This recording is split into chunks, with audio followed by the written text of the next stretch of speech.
physically, thina abantu abakholwayo senza izinto spiritual. Angazi noma sikhona. Le Nkosi ngelogic yakhe, ngeexperience yakhe, unalento ethi uma ngiyempini vele angithatha amasotsha u700 angivulele indlela, but la masotsha ahluleka. Wabona ukuthi physically ngiyahluleka, ngokwazi kwami ngiyahluleka. Lithi iBhayibheli wenza umnikelo, wanikela ngomntana wakhe. Angazi ukuthi wanikela kuNkulunkulu, but no ufunda kuthiwa bathi uNkulunkulu wakhe was not our God, it was an idol. But ngomnikelo wakhe, noma ngabe awumuntu ongakholwa, umnikelo wakhe wasebenza. Lithi iBhayibheli bathi abasi-Israyeli bathi nababona le Nkosi iyenza leyo mnikelo, ishisa umntana wakhe, lithi bathukuthela bavele bashiya konke bakwata. Cabanga physically ihlulekile, but nayenza inkonzo kamoya, lithi iBhayibheli iyanqoba. Ngifuna ukukutshela ukuthi as a believer angeke uphumelele na uhamba physically.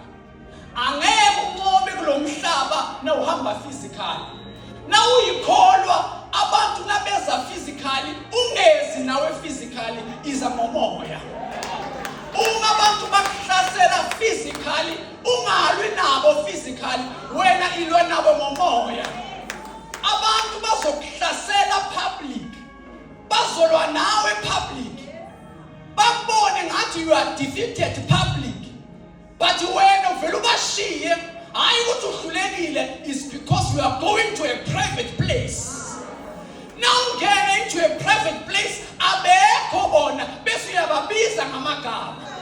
Uthi wena loya mdala wensuku angimkhoni, mdala wensuku lapha nalapha ngiyahluleka, ngenyama ngihlulekile, ngamandla ngihlulekile, but manje lempi sengilwa ngokamoya.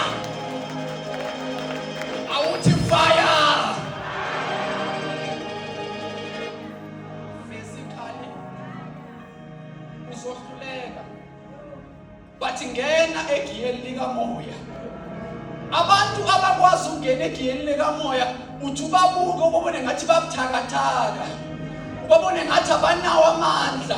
Ungabadelela abantu bakamoya, ngoba ungabathuka bangakuthuki, ungabakhuluma bangakhulumi, ungabahleka bangahleki.